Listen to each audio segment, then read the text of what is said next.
15 GB memory একদম free. আপনারা কিভাবে পাবেন এই মেমোরি আমরা ভিডিওতে আলোচনা করব। হ্যালো ভিউয়ার্স, আমি মোহাম্মদ জামিল সরকার জেপি চ্যানেলের পক্ষ থেকে আপনাদের জন্য নিয়ে এসেছি আজকে একটি দারুণ ভিডিও। এই ভিডিওতে আমরা আলোচনা করব আপনারা কিভাবে 15 জিবি মেমোরি একদম ফ্রি পাবেন, আর এই মেমোরি আপনারা পৃথিবীর যে কোনো স্থান থেকে ব্যবহার করতে পারবেন। আপনাদের এর আগে একটা কথা বলে রাখি, আপনাদের এই মেমোরি ইউজ করার জন্য আপনারা যে প্লে স্টোর বা জিমেল খোলার সময় একটি ইমেইল আইডি ক্রিয়েট করেছিলেন বা খুলছিলেন বা তৈরি করছিলেন, তখন যে ইমেইল এবং ইমেইলের পাসওয়ার্ডটা অবশ্যই আপনাদের মনে রাখতে হবে। যদি আপনারা অন্য কোনো জায়গায় বা ফোনটি হারিয়ে গেলে আপনারা ওই মেমোরি ইউজ করতে চান তাহলে, বা আপনি ফোনটি বাসায় রেখে গেছেন কিন্তু আপনার বাজারে গিয়ে ওই মেমোরির একটা পিকচার বা ডকুমেন্ট প্রয়োজন হলো, তখন আপনারা এই মেমোরিটি ইউজ করতে পারবেন। যদি আপনাদের ইমেইল এবং পাসওয়ার্ডটি জানা থাকে তাহলে অন্য আরেকজনের ফোনে বা কম্পিউটারে ব্যবহার করতে পারবেন। সো আমরা বেশি কথা না বলে সরাসরি কাজে যাই। সো আমরা যখন আপনাদের ফোনের ইন্টারফেসে যাবেন, গিয়ে দেখবেন যে গুগল ড্রাইভ বা ড্রাইভ নামে একটি সফটওয়্যার আছে, DRVE। যদি এটা না থাকে তাহলে আপনারা প্লে স্টোর থেকে নামিয়ে নেবেন। যদি প্লে স্টোর থেকে নামিয়ে নেন তবু হবে, আর যদি থাকে তাহলে তো নামাতেই হবে না।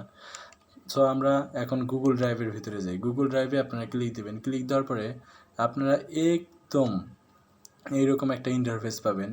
যারা নিউ তারা এইরকম একটা ইন্টারফেস পাবেন। এইরকম একটা ইন্টারফেস পাওয়ার পরে আপনারা এখানে একটি পিকচার বা যে কোনো একটি ডকুমেন্ট, ভিডিও বা ফাইল বা আপনাদের ভোটারের NID কার্ড বা জন্ম নিবন্ধনের ফটোকপি এখানে রাখতে চান, তাহলে অবশ্যই আপনাদের এই প্লাস প্লাস যে আইকন, প্লাস আইকন যে বাটনটা, এই প্লাস আইকন বাটনে ক্লিক দিতে হবে।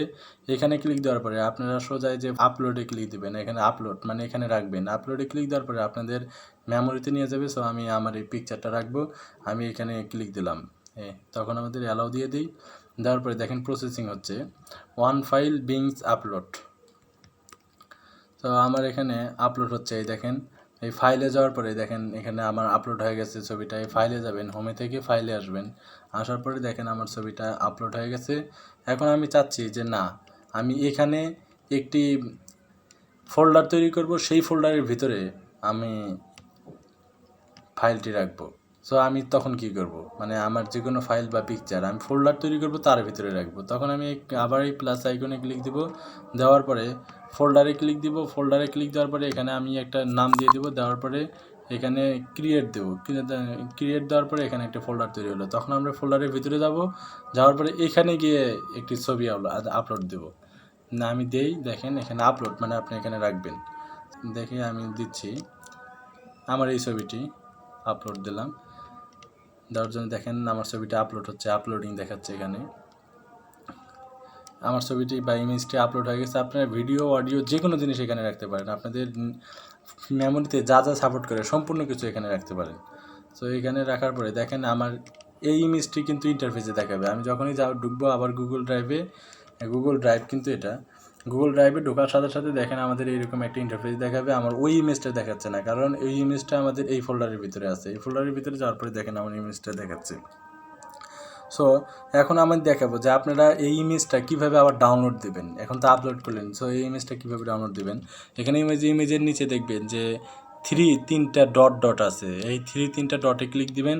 ক্লিক দেওয়ার পরে দেখেন এখানে লেখা আছে ডাউনলোড। এই যে এখানে ডাউনলোড দিবেন। এই যে ওয়ান আইটেম ডাউনলোড, আমার এটা কিন্তু ডাউনলোড হয়ে গেছে। দেখেন এটা ডাউনলোড হয়ে গেছে, এখানে ডাউনলোড হয়ে গেছে। সো এইভাবে আপনারা ফোনে কাজ করবেন। এখন আমি আপনাদের দেখাবো আপনারা পিসিতে কীভাবে কাজ করবেন।